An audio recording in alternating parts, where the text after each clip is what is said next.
Can pure defense survive in a galaxy ruled by aggression? In the third installment of our Lightsaber Form series, we explore Form 3, Soresu, the Way of the Mynock. Born in the age of blasters, it transformed survival into a philosophy of precision, patience, and unbreakable defense. But can such a restraint truly withstand the chaos of the dark side? Let's find out. Soresu, also called the Way of the Mynock or the Resilience form, was conceived primarily as a combat system to help the saber wielder avoid being struck by blaster bolts, even when facing off against multiple opponents. The Soresu Master does this by keeping careful control of the lightsaber, holding the blade close to the body to always be ready to deflect incoming fire. How does keeping the blade tight to the body help with faster and more reliable defenses under pressure? It shortens the path of every movement, and paired with a compact stance, it minimizes exposure and maximizes control. Like Makashi in its own restrained way, Soresu emphasizes efficiency of movement, favoring tight, economical defenses over sweeping strikes that leave a fighter exposed.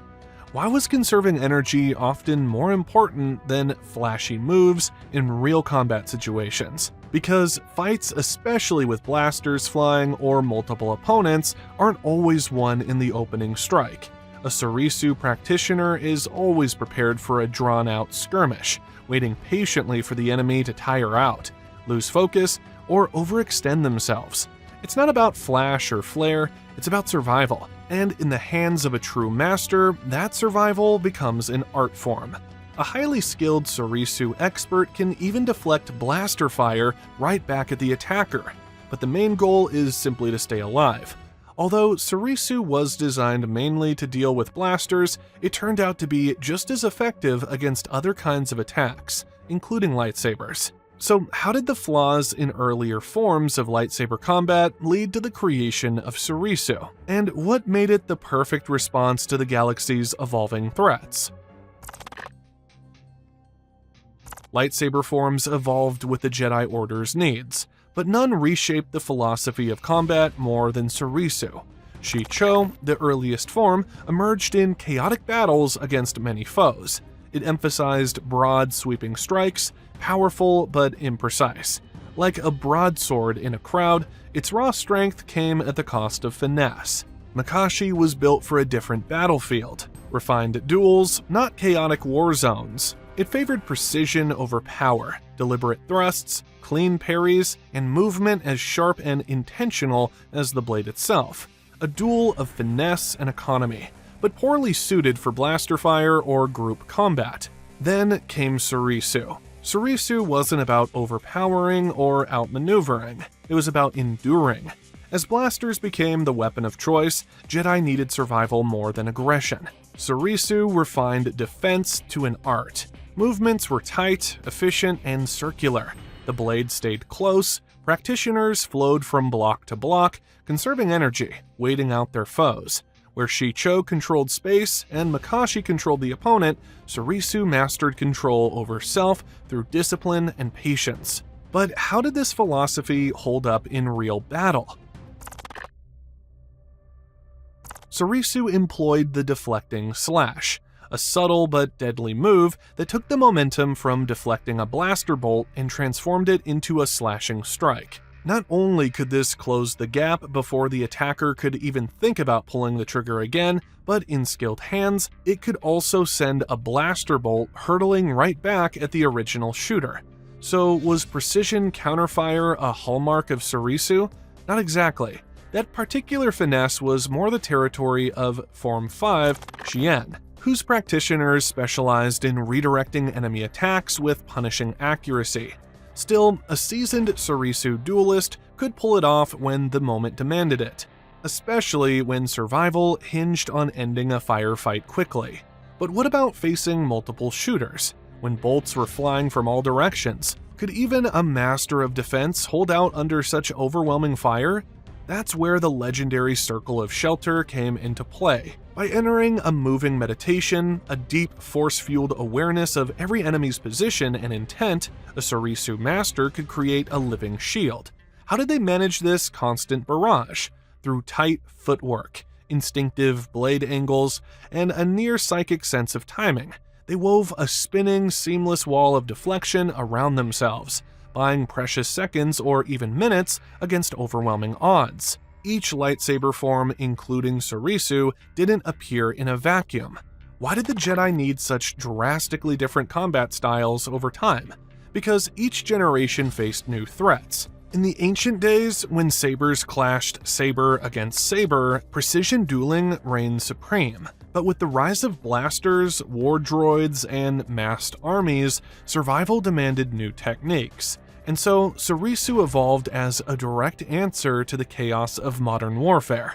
Over time, Soresu evolved from a purely practical form into a reflection of the Jedi's non-aggressive philosophy, prioritizing defense above all else, even if it meant sacrificing offensive strength. As we peel back the layers of Soresu's defensive brilliance, a real question pops up. How does a master of defense hold their ground against an opponent who refuses to give them a moment's peace? While Soresu was revered for its defensive mastery, its greatest strength was also its greatest limitation. The form's core philosophy of patience and endurance made it ideal for deflecting blaster fire and surviving drawn-out engagements. But in lightsaber duels, that same restraint could become a liability.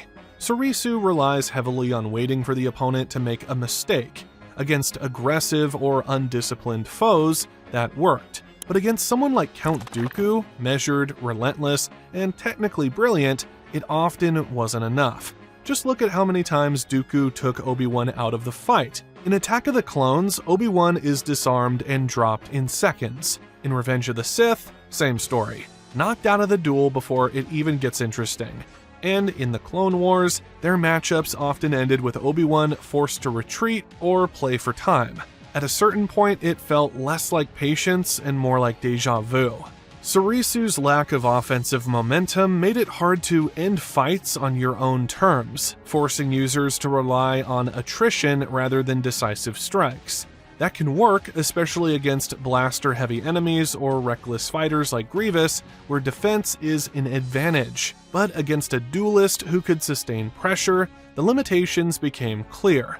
And with a form that demands near-perfect focus and stamina, one lapse, just a moment of fatigue or distraction, can bring it all crashing down. This made it difficult for younger or less experienced Jedi to master and even harder to use effectively in high-stakes, high-speed duels. Yet despite these challenges, a select few Jedi not only mastered Soresu, they turned its limitations into strengths, wielding it with such precision and discipline that it became their signature in battle. Obi-Wan Kenobi wasn't just a Jedi, he was the living embodiment of Soresu, mastering the art of defense so flawlessly that few opponents ever landed a decisive blow.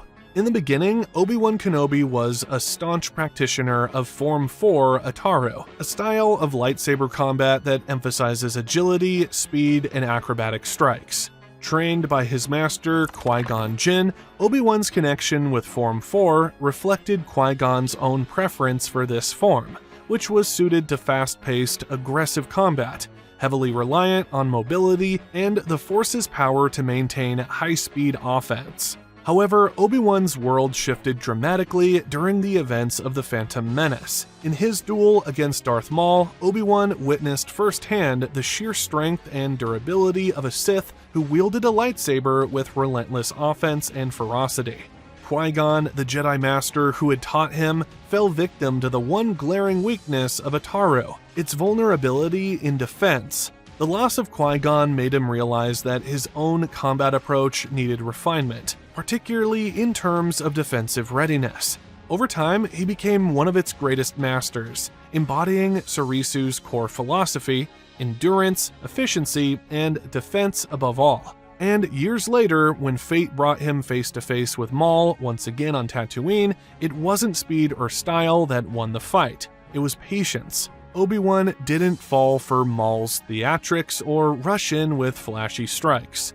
He waited, he watched, and in just a few perfectly measured moves, he ended the duel in seconds. That final encounter wasn't just the victory of a Jedi, it was the quiet, disciplined triumph of Soresu. Jedi Master Depa Billaba, a fierce Form 7 specialist, trained her Padawan, Caleb Doom, in Soresu to keep him grounded, and probably to balance the chaos she brought to every fight. Years later, as Kanan Jarrus, that steady defense paid off when he faced the Grand Inquisitor, spinning blades and all. The Inquisitor, trained in the Jedi arts, Form 2, Makashi, relentlessly pressured Kanan's defenses, exploiting Soresu's reactive nature. And yet, that's what made Kanan's victory so meaningful, not by overwhelming his enemy, but by enduring him. Soresu isn't about flash, it's about survival, about outlasting the storm and waiting for the moment when the storm breaks itself. Form 3 was also the preferred style of Jedi Master Luminara Unduli. Known for her calm demeanor and disciplined approach to combat, Luminara embodied the essence of Soresu. Her defensive prowess allowed her to remain composed, even in the face of overwhelming odds, making her a formidable opponent on the battlefield and a symbol of Jedi restraint. Like Obi-Wan, she relied on precision, patience, and control, not brute force, to navigate conflict. In many ways, Luminara's mastery of Soresu reflected the Jedi Order at its most principled. Guardians, not aggressors. Through her, we see how Form 3 wasn't just a technique, it was a reflection of the Jedi's highest ideals. In the end, Soresu isn't about winning flashy duels or overpowering your enemies. It's about lasting through the fight, standing firm in your purpose, and choosing control over chaos. It's a form built not just for warriors, but for guardians, for those who protect rather than provoke. Jedi like Obi-Wan Kenobi and Luminara Unduli proved that true mastery doesn't always come from aggression, but from discipline, patience, and an unshakable commitment to peace. But what do you think? Does Form 3's defensive philosophy hold up in a galaxy filled with ever-evolving threats? Or do you think other styles surpass it in the long run? Let us know your thoughts in the comments, and if this deep dive into lightsaber combat resonated with you. Don't forget to like, subscribe, and join us for more explorations of the Force, the fight, and the legacy of the Jedi.